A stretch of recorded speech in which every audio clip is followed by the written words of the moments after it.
تم نے سکولوں کا بیڑا غرق کیا، واپس منتیں کر کے پرائیویٹ لوگوں کو دے رہے ہو۔ تم نے کارخانے فیکٹریاں نیشنلائز کی، اب منتیں کر کے وہ فیکٹریاں کارخانے واپس کر رہے ہو۔ تم سے سکول نہیں چلے، گورنمنٹ آئی تو وہ تباہ ہو گئے، بند ہو گئے، تعلیم ختم ہو گئی، کارخانے نہ چلے، مالکوں کو واپس کیا۔ یہ بینک سارے پرائیویٹ تھے، ان بینکوں سے قرضے لے کر دیوالا کر دیا، بینک واپس کیے مالیاتی ادارے، اب پی آئی اے بیچ رہے ہیں، ایئرپورٹ بیچ رہے ہیں۔ یہ جناب والا کتنے، یہ محکمہ ڈاک کو بیچنا چاہتے ہیں، ریلوے کو بیچنا چاہتے ہیں، پی آئی اے خسارے میں، مواصلاتی ادارے انہوں نے پی ٹی سی ایل کو بیچا، بجلی کو بیچا، گیس کو بیچا، کیوں یہ چلا نہیں سکے؟ معلوم ہوا اسلامک اسکالر الشیخ القاری مبشر حسن کے آفیشیل چینل القرآن مال تجوید کو سبسکرائب کیجئے، جہاں پر سکھلایا جائے گا نورانی قاعدہ، تجوید، قرأت، کمپیوٹر قرآن، وظائف اور پیش کی جائیں گی طلبہ کی ایکٹیویٹیز۔ الحمدللہ وکفا والصلاة والسلام علی عباده الذین اصطفى لا سیما لا سید الانبیاء وخاتم الانبیاء والمرسلین سیدنا محمد صلی اللہ علیہ وسلم وعلى آله وأصحابه أجمعين وعلى كل من تبعهم بإحسان إلى يوم الدين. أما بعد فأعوذ بالله من الشيطان الرجيم. بسم الله الرحمن الرحيم. يرفع الله الذين آمنوا منكم والذين أوتوا العلم درجات. وقال الله تبارك وتعالى وَلِلَّهِ الْعِزَّةُ وَلِرَسُولِهِ وَلِلْمُؤْمِنِينَ وَلَكِنَّ الْمُنَافِقِينَ لَا يَعْلَمُونَ. صدق الله العظيم وصدق رسوله النبي الكريم، ونحن على ذلك لمن الشاهدين والشاكرين، والحمد لله رب العالمين. اللهم صل على محمد وعلى آل محمد كما صليت على إبراهيم وعلى آل إبراهيم إنك حميد مجيد. اللهم بارك على محمد وعلى آل محمد كما باركت على إبراهيم وعلى آل إبراهيم إنك حميد مجيد. قابل صد احترام حضرات علماء کرام، مشائخ عظام، شیوخ حدیث، اساتذہ کرام، فضلاء کرام، طلباء عزیز، برادران اسلام، خواتین اسلام، السلام علیکم ورحمۃ اللہ وبرکاتہ۔ آج بتاریخ 4 رجب المرجب سن 1446 ہجری مطابق 5 جنوری سن 2025 بروز اتوار، بعد نماز ظہر، عالم اسلام، وطن عزیز اسلامی جمہوریہ پاکستان اہل سنت والجماعت علماء دیوبند کی ایک مشہور و معروف عظیم قدیمی دعوتی تبلیغی اصلاحی تعلیمی تربیتی درسگاہ جامعہ دارالعلوم کبیر والا ضلع خانیوال پنجاب کے سالانہ مبارک اجتماع میں شرکت باعث سعادت ہے۔ دعا ہے کہ اللہ تبارک و تعالیٰ اسے ہماری بخشش مغفرت نجات کا سبب بھی بنا دے۔ جامعہ کے محتمم حضرت مولانا مفتی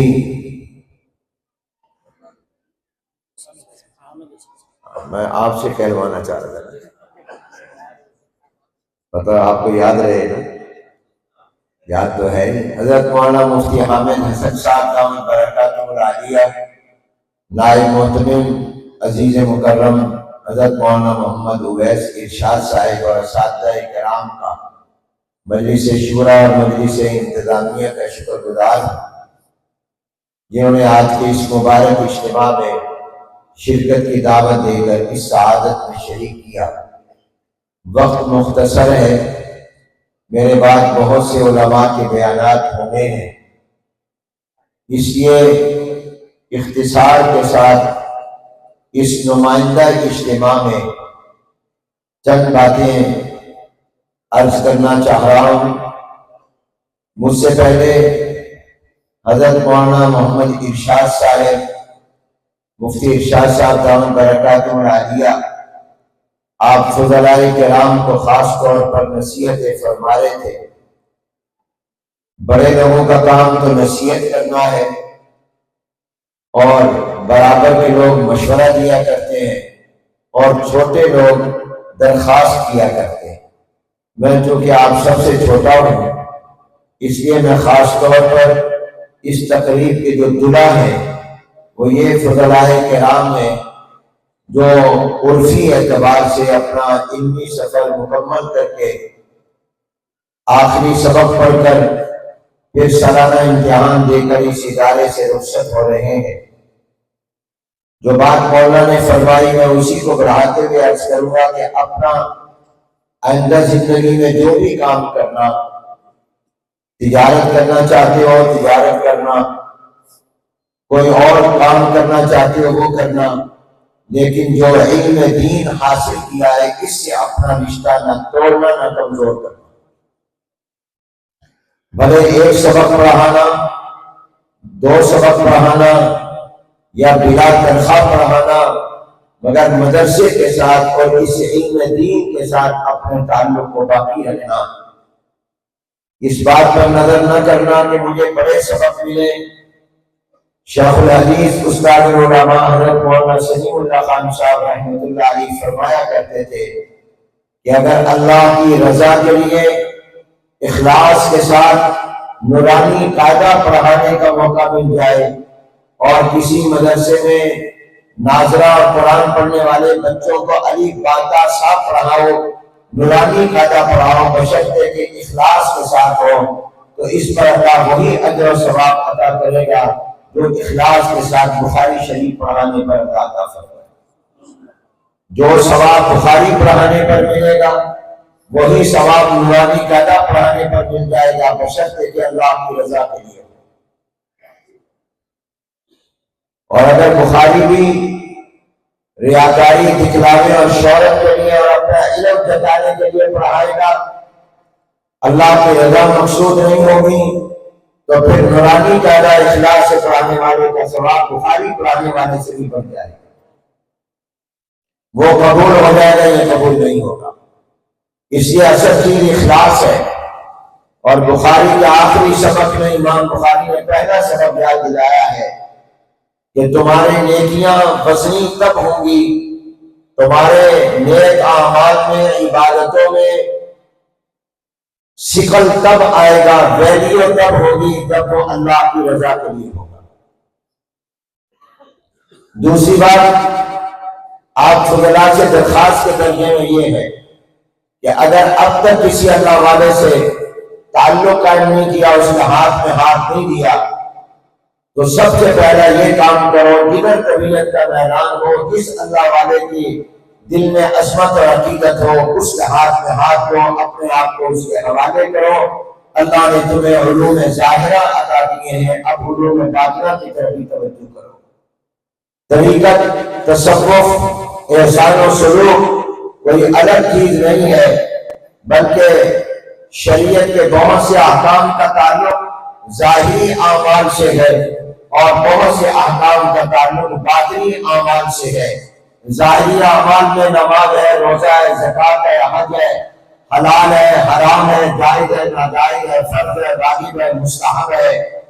ظاہری اعمال میں کاروبار ہے، دیانت، امانت، زراعت اور اسی طرح پر معیشت، لین دین، یہ تمام ظاہری کام اور ظاہری اعمال ہیں۔ شریعت نے ان کے بارے میں بھی احکام دیے ہیں، مگر اخلاص، تقویٰ، اللہ کی محبت، دین کی محبت اور آخرت کی فکر اور قبر کی فکر، آخرت کا حساب و کتاب، اور دل میں تکبر نہ ہو، غیبت نہ ہو، چغلی نہ ہو اور حسد نہ ہو، کینہ نہ ہو، نفرتیں اور بغض و عداوت نہ ہو، یہ باطنی اعمال جن کا دل سے تعلق ہے، اس کے بارے میں بھی شریعت کے احکام ہیں۔ اب تک تم نے ظاہری اعمال کے احکام پڑھے ہیں، اب طریقت کی دنیا میں بھی قدم رکھو اور باطنی دنیا اور باطنی اعمال کے احکام بھی سیکھو اور ان کو بھی پڑھو۔ اس لیے سب سے پہلا کام یہ کرو کہ اپنے کسی نہ کسی اللہ والے کے ہاتھ میں ہاتھ دو، اپنے آپ کو ان کے حوالے کرو۔ جیسے قاسم العلوم والخیرات حضرت مولانا محمد قاسم نانوتوی رحمۃ اللہ علیہ نے باوجود عالم ربانی ہونے کے حضرت حاجی امداد اللہ مہاجر مکی رحمۃ اللہ علیہ سے تعلق قائم کیا۔ قطب الاقطاب حضرت مولانا رشید احمد گنگوہی رحمۃ اللہ علیہ نے سید الطائفہ حضرت حاجی امداد اللہ مہاجر مکی رحمۃ اللہ علیہ سے رشتہ قائم کیا۔ کسی نہ کسی اللہ والے سے تعلق قائم کرو، اور یہ بات صرف آپ سے نہیں کہہ رہا، تمام مجلس سے کہہ رہا ہوں کہ تمام مسلمانوں کو چاہیے کہ وہ اپنا کسی نہ کسی بزرگ سے، کسی اللہ والے سے ضرور تعلق قائم کریں۔ فتنوں کا زمانہ ہے، فتنوں کا دور ہے، فتنوں کے اس دور اور زمانے میں اگر میں اور آپ چاہتے ہیں کہ ہم گمراہی سے، باطل سے بچے رہیں، تو اس کا طریقہ یہ ہے کہ علماء سے اور اللہ والوں سے تعلق قائم کر لو۔ انشاءاللہ دین کے اس کام سے کوئی جڑ جائے گا اور اللہ والوں سے جڑ جائے گا، میں قسم کھاؤں تو حارث نہیں ہوں گا کہ انشاءاللہ وہ کبھی گمراہ نہیں ہوگا، وہ کسی فتنے میں مبتلا نہیں ہوگا، اس کا ایمان محفوظ رہے گا۔ سب سے بڑی دولت ایمان کی دولت ہے، سب سے بڑی نعمت ایمان کی نعمت ہے، سب سے بڑا سرمایہ ایمان کا سرمایہ ہے۔ یہ ایمان اتنی بڑی دولت، اتنی بڑی نعمت ہے کہ اس کے برابر کوئی نعمت نہیں ہے۔ حضور اکرم صلی اللہ علیہ وسلم نے فرمایا، جس کے دل میں رائی کے دانے کے برابر گندم کا دانہ کتنا چھوٹا ہوتا ہے، اور بعض ملکوں میں جو کا دانہ گندم کے دانے سے بھی چھوٹا ہوتا ہے، تو فرمایا جو کے دانے کے برابر یا گندم کے دانے کے برابر بھی اگر کسی کے دل میں ایمان ہوگا تو یہ اتنا سا ایمان بھی اسے جہنم میں نہیں رہنے دے گا، یہ اتنا سا ایمان بھی جہنم سے نکال کر جنت میں لے جائے گا۔ یہ ایمان اتنی بڑی نعمت ہے۔ حکیم الامت مجدد الملت والدین حضرت مولانا محمد اشرف علی تھانوی رحمۃ اللہ علیہ فرماتے ہیں کہ جب ایمان والا پل صراط پر آئے گا اور پل صراط سے گزر کر اس نے جنت میں جانا ہوگا، جب یہ ایمان والا وہاں پر پہنچے گا تو جنت ہاتھ جوڑ کر، جہنم ہاتھ جوڑ کر کہے گی، پل صراط جہنم کے اوپر ہے، تو جہنم اس کی منت کرے گی، مومن کی اور ایمان والوں کی، جلدی سے گزر جا، دیر نہ کر، تیرے ایمان کا نور میری آنکھ کو بجھا رہا ہے، میری گرمی اور حرارت کو کم کر رہا ہے، میری شدت کو کم کر رہا ہے، اور مجھے اللہ کا حکم یہ ہے کہ تیرے اندر کمی نہیں آنی چاہیے، تجھے گرم رہنا چاہیے، تو ایمان والے سے جہنم کہے گی، دیر نہ کر، پل صراط سے جلدی گزر جا، تیرے ایمان کا نور میری آنکھ کو بجھا دے گا، میری آنکھ کو ختم کر دے گا۔ آپ اندازہ لگائیے ایمان کا نور کتنی بڑی طاقت ہے اور کتنی بڑی قوت اور کتنی بڑی عظیم نعمت ہے کہ میں اس کو تعبیر یوں کرتا ہوں کہ ساری دنیا جہنم سے پناہ مانگتی ہے اور جہنم مومن کے ایمان کے نور سے پناہ مانگتی ہے۔ نعرہ تکبیر، نعرہ تکبیر، شان رسالت، شان صحابہ، حضرت جنزاری، حضرت جنزاری۔ میرے دوستو، یہ ایمان کو سنبھالو، اپنے ایمان کی قدر کرو۔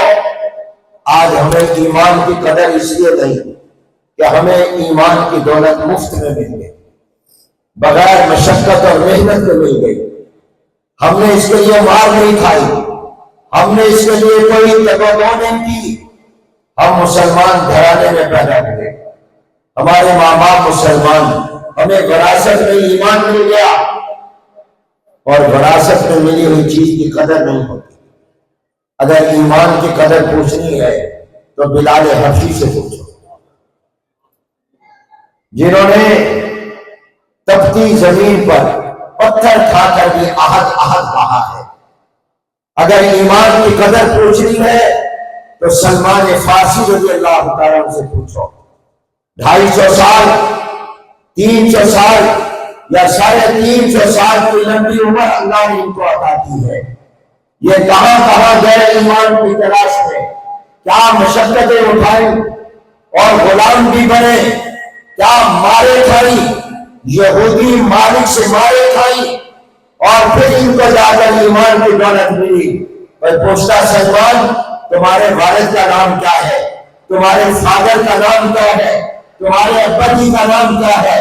تو سلمان فارسی فرماتے میرے ابا جی کا نام اسلام ہے، میں اسلام کا بیٹا ہوں، میں فرزند اسلام ہوں۔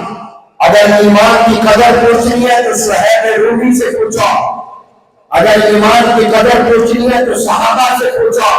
مجھے اور آپ کے وراثت میں پیدائشی طور پر مسلمان گھرانے میں پیدا ہونے کی وجہ سے ایمان مل گیا، اس لیے مجھے اور آپ کو ایمان کی قدر و منزلت نہیں ہے۔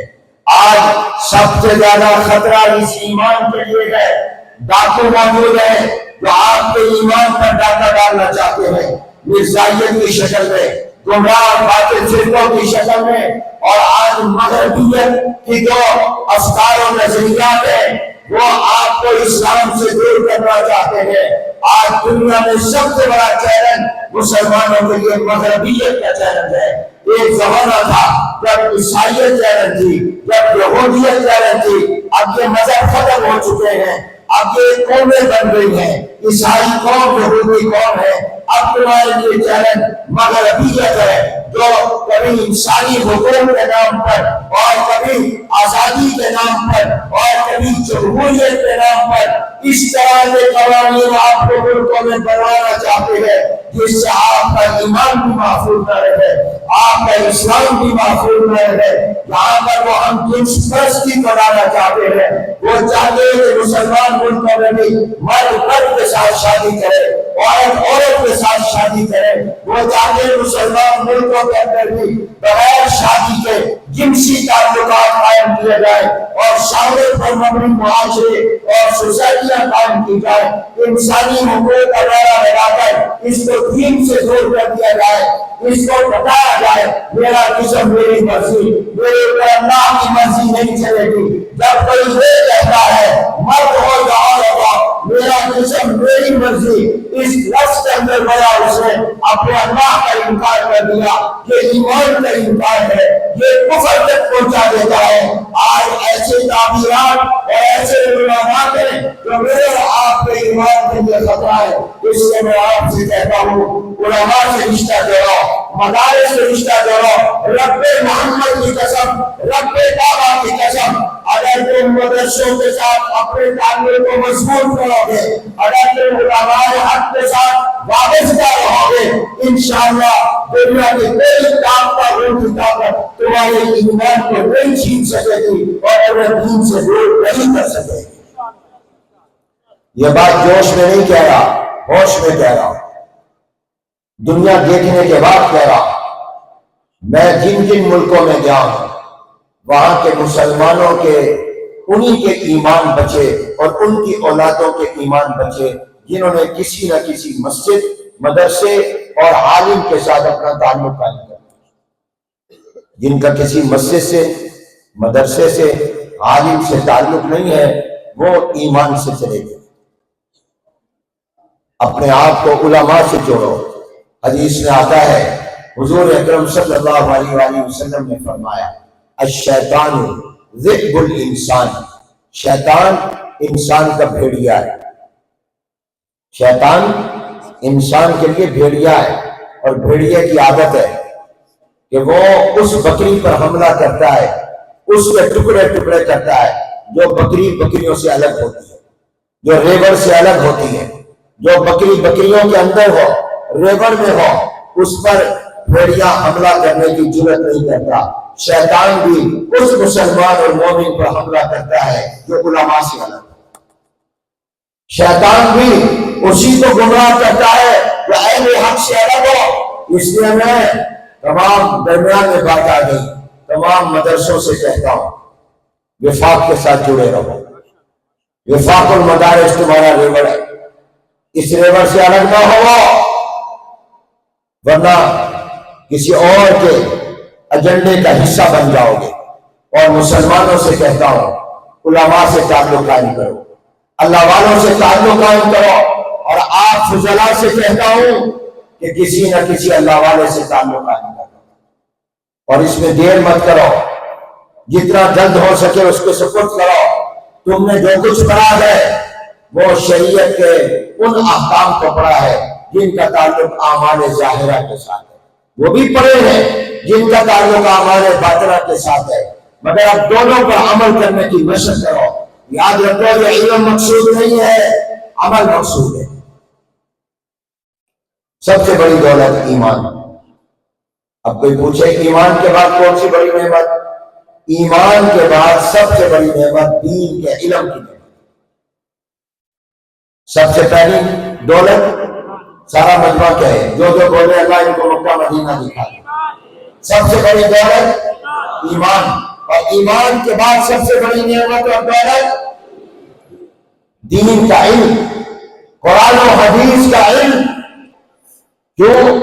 اس لیے کہ ایمان بڑی نعمت ہے، مگر ایمان کا تقاضا کیا ہے؟ ایمان کے احکام کیا ہے؟ اس کا علم ہونا چاہیے۔ اس کا علم حاصل کرو گے تو پتہ چلے گا ایمان کے تقاضے کیا ہے۔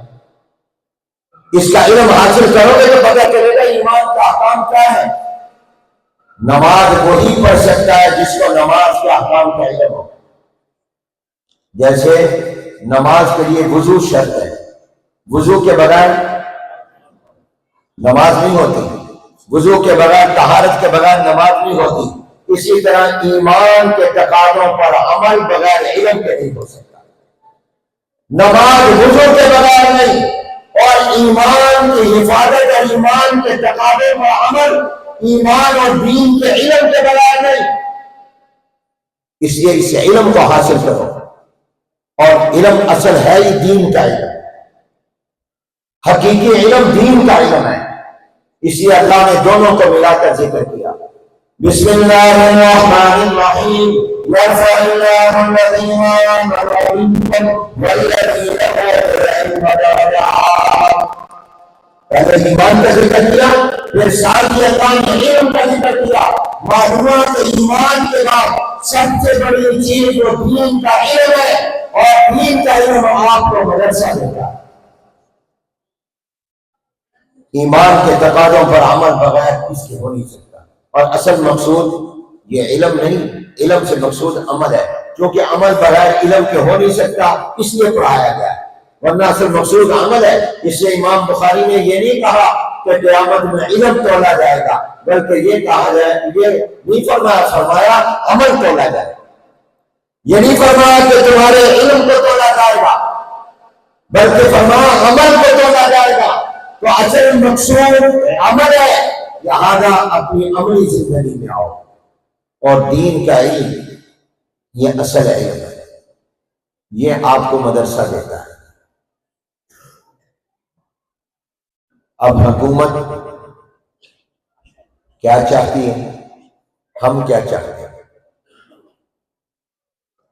میں نے آپ سے بتایا سب سے بڑی دولت ایمان ہے، اور آج مومنین کا ایمان، مسلمانوں کا اسلام سب سے بڑا نشانہ اور ہدف ہے، اور ان کے لیے چیلنج مغربیت ہے۔ آپ کے اپنے ایمان کی حفاظت بہت ضروری ہے، اور ایمان کی حفاظت کے لیے دین کا علم ضروری ہے، اور دین کے علم کے لیے مدرسہ ضروری ہے۔ تو نتیجہ کیا نکلا؟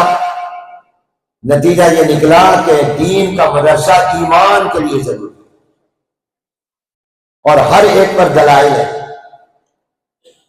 آپ بتائیے اگر یہ مدرسہ نہ ہوتا تو ہمیں قرآن کے حافظ ملتے، قرآن کے قاری ملتے، دین کے عالم اور مفتی ملتے۔ لوگ ہم سے کہتے ہیں، حکومتیں بھی کہتے ہیں، کئی ہمارے خیر خواہ بھی کہتے ہیں، مولانا آپ کے مدرسے سے ڈاکٹر کیوں نہیں نکلتے؟ آپ کے مدرسے سے سائنسدان کیوں نہیں نکلتے؟ آپ کے مدرسے سے انجینئر کیوں نہیں نکلتے؟ آپ کے مدرسے سے ریاضی دان کیوں نہیں نکلتے؟ آپ کے مدرسے سے وکیل اور لائر کیوں نہیں نکلتے؟ تو جواب یاد رکھیے، ہمارا مدرسہ قوم کو وکیل، سائنسدان، ریاضی دان، انجینئر، ڈاکٹر دینے کے لیے بنا ہی نہیں۔ یہ مدرسے کے مقصد وجود سے ہی مطابقت نہیں رکھتا۔ مدرسہ تو بنا ہے عالم دینے کے لیے، قرآن کا حافظ کر۔ کبھی یونیورسٹیوں سے بھی پوچھو، جا کے ذرا ملتان بیزریوں بہاؤالدین زکریا یونیورسٹی کے وائس چانسلر سے سوال کرو، پنجاب یونیورسٹی کے وائس چانسلر سے پوچھو، ذرا اپنے وزیروں ایم پی سے پوچھو کہ ذرا ہمیں کالج اور یونیورسٹی سے تیار ہوا ایک عالم تو دو، ہمیں عالم کی ضرورت ہے۔ ہمیں کہتے ہو ڈاکٹر کیوں نہیں بناتے؟ ان سے بھی کہو عالم کیوں نہیں بناتے؟ وہ کہیں گے ہم اس لیے نہیں بناتے کہ ہماری یونیورسٹیاں عالم بنانے کے لیے ہے ہی نہیں، تو ہمارے مدرسے ڈاکٹر بنانے کے لیے ہے ہی نہیں۔